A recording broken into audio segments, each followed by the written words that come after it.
नमस्कार, मैं हूं रविंद्र जैन और आप देखना शुरू कर चुके हैं सबकी खबर।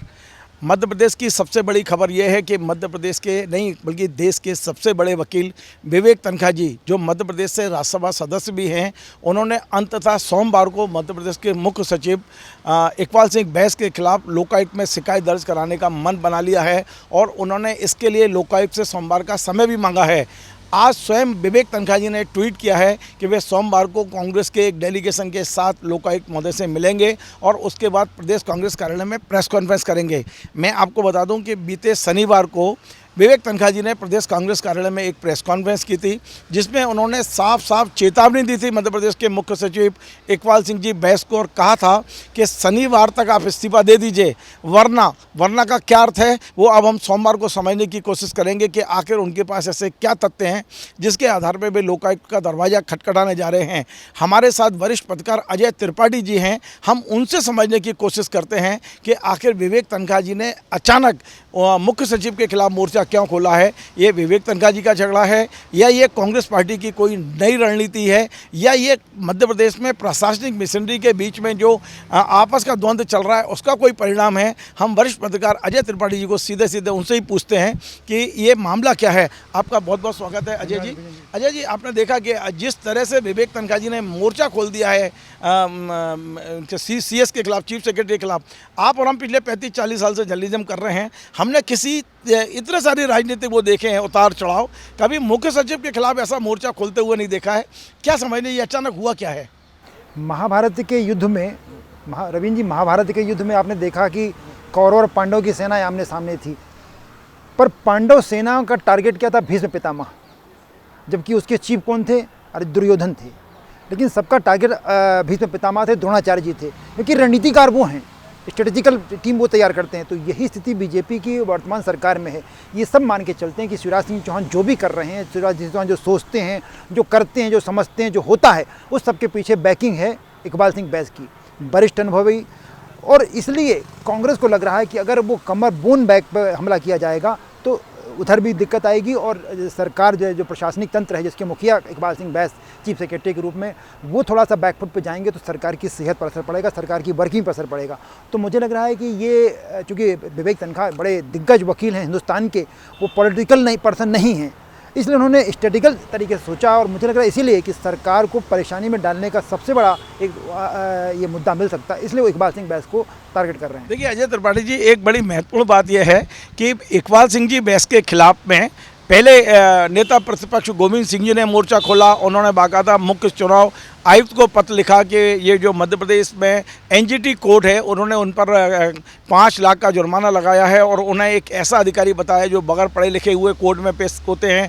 और ये भी कह दिया कि मध्य प्रदेश भगवान के भरोसे है, भगवान पता नहीं कैसे ये मध्य प्रदेश चल रहा है। प्रशासनिक मामलों में बहुत तीखी टिप्पणी की थी और इसके बाद में विवेक तन्खा जी मैदान में उतर गए। लेकिन हम देख रहे हैं कि मध्य प्रदेश में कांग्रेस के मुखिया ने अभी तक कोई बयान नहीं दिया है। तो कांग्रेस की ये कैसी रणनीति है? नेता प्रतिपक्ष CS के खिलाफ हैं, विवेक तन्खा जी ने मोर्चा खोल दिया है, पर कमलनाथ जी का कोई बयान नहीं आता है। क्या कारण क्या है? नहीं, देखिए उसका सीधा कारण, जैसा मैंने आपसे कहा कि कांग्रेस पॉलिटिकल फ्रंट और नॉन पॉलिटिकल फ्रंट दोनों पे अलग अलग युद्ध करना चाहती है और इसलिए विवेक तन्खा वगैरह को अब लगाया गया। देखिए गोविंद सिंह जी कुछ भी कहें, कमलनाथ जी को आज भी मुझे लग रहा है उस खेमे पर जो दिग्विजय सिंह खेमा कहलाता उस पर बिल्कुल भरोसा नहीं है। तो वो कुछ भी करते रहे, वो पॉलिटिकल नॉन पॉलिटिकल सब जोड़ देते हैं। लेकिन ये जो विवेक तन्खा के भरोसे एक नया युद्ध शुरू किया गया है, उसमें मुझे लग रहा है कि पॉलिटिकल फ्रंट से हट के कमलनाथ ने एक नॉन पॉलिटिकल फ्रंट, प्रशासनिक फ्रंट जिसे कहते हैं, जहाँ कमर तोड़ी जा सकती है किसी भी सरकार की, अगर चीफ सेक्रेटरी पर हमला करेंगे तो किसी भी सरकार की कमर तोड़ी जा सकती है, वो शायद हो रहा है। और इसीलिए पॉलिटिकल फ्रंट का मुद्दा जो है ये कमलनाथ जिस पर खामोश है, क्योंकि पॉलिटिकल इशू इकबाल सिंह बैस के खिलाफ नहीं है, नॉन पॉलिटिकल मुद्दा है का पूरा, इसलिए कमलनाथ की खामोशी है और विवेक तन्खा फ्रंट फुट पे बैटिंग कर रहे हैं। अजय त्रिपाठी से सवाल ये है कि विवेक तन्खा जी ने इकबाल सिंह बैस के खिलाफ खुला मोर्चा खोल दिया है और यदि वे इकबाल सिंह बैस को हटवाने में सफल हो जाते हैं तो ये जीत किसकी होगी, कांग्रेस की या विवेक तन्खा जी की? दूसरा इसी से जुड़ा हुआ सवाल है कि यदि सारे फ्रंट खोलने के बाद भी इकबाल सिंह बैस अपनी कुर्सी पर जमे रहते हैं और वही चुनाव कराते हैं तो इसके पराजय किसकी होगी, विवेक तन्खा जी या कांग्रेस की? देखिए जहाँ तक पूरे सिस्टम की बात है कि किसी भी चीफ सेक्रेटरी को, जो चीफ सेक्रेटरी ऑलरेडी एक्सटेंशन पे है, तो DOPT होगा, केंद्र सरकार होगी, उसमें बहुत सारे इलेक्शन कमीशन को भी पता होगा। तो अब शिकायतें करके विवेक तन्खा या कमलनाथ या कोई भी व्यक्ति किसी भी चीफ सेक्रेटरी को, इकबाल सिंह वैसी मुद्दा नहीं, किसी भी चीफ सेक्रेटरी को एकदम से हटवा पाना बहुत मुश्किल मुझे काम लग रहा है। पर चूंकि विवेक तनखा बहुत बड़े वकील हैं, विवेक तनखा विधि के बड़े ज्ञाता हैं, लेकिन बहुत सारे फ्रंट पे हम देख चुके हैं विवेक तनखा को बैकफुट पे जाना पड़ा। जब पॉलिटिक्स कोई बड़ा वकील पॉलिटिकल एंगल पे बात करता है तो आप चाहे जितना बढ़िया खेलें, लेकिन लगता है कि आप पॉलिटिकल बात कर रहे हैं। तो जो संस्थाएं हैं, चाहे वो चुनाव आयोग हो, केंद्र सरकार हो, तमाम उस पर भी सोचती हैं वो। तो मुझे लग रहा है कि इसमें पराजय और जय और पराजय कोई इशू नहीं है। पर अगर बाई द वे जैसा आप कह रहे हैं, अगर वो इकबाल सिंह बैस को हटवा पाने में सफल होते हैं तो निश्चित रूप से बीजेपी सरकार का, विशेषकर शिवराज सिंह चौहान का मोरल डाउन होगा और ये कांग्रेस को बहुत बड़ा फायदा देगा। एक और सवाल है, ये हटके है, इससे विवेक तनखा वाले प्रकरण से बिल्कुल हटके है। आज मध्य प्रदेश में कैबिनेट का विस्तार हुआ है और इसी दौरान कांग्रेस ने एक वीडियो जारी किया है।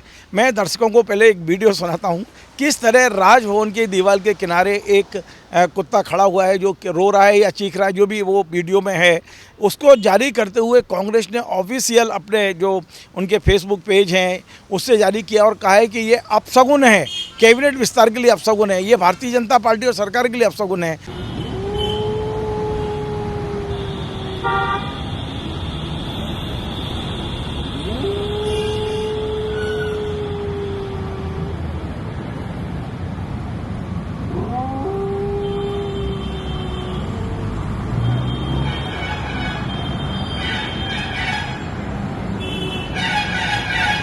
तो एक पत्रकार की दृष्टि में इस तरह के वीडियो जारी करना और इस तरह का अपशगुन का लगाना, आप क्या सोचते हैं कि ये राजनीति का स्तर है या राजनीति को इस स्तर पर जाना चाहिए कि एक कुत्ते के माध्यम से हम ये बताने की कोशिश करें कि अब मध्य प्रदेश में अपशगुन शुरू हो गया है बीजेपी के लिए?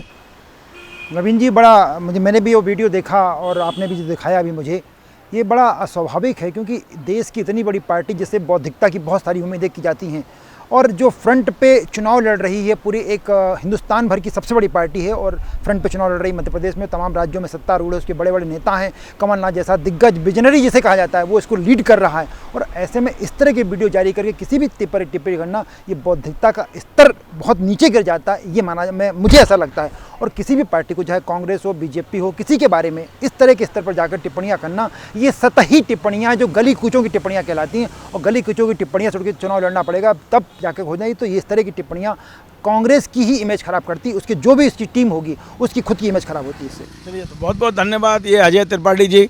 अजय त्रिपाठी जी बहुत सीनियर जर्नलिस्ट हैं, बहुत वरिष्ठ पत्रकार हैं और उनको नॉलेज बहुत है, हर विषय को बड़ी गंभीरता से और गहराई से समझते हैं और उसके बाद ही बोलते हैं। आज उन्होंने हमें समझाने की कोशिश की है कि विवेक तनखा जी ने CS के खिलाफ जो फ्रंट खोला है उसके क्या परिणाम हो सकते हैं। ये भी उन्होंने माना है कि विवेक तनखा जी बहुत बड़े और विद्वान वकील हैं, निश्चित तौर पर उनके पास में कुछ ऐसे तथ्य होंगे जिसे लेकर उन्होंने मोर्चा खोला है। यदि वो सफल हो गए अपनी मुहिम में तो निश्चित तौर पर भारतीय जनता पार्टी और मध्य प्रदेश के मुख्यमंत्री का मनोबल डाउन हो सकता है, लेकिन इसकी संभावनाएं अभी अजय त्रिपाठी जी को कम नजर आ रही हैं। आपको हमारा ये कार्यक्रम पसंद आए, आप इसे शेयर करें, लाइक करें, कमेंट करें और आपसे बार बार निवेदन है हमारे इस चैनल को सब्सक्राइब अवश्य करें। धन्यवाद।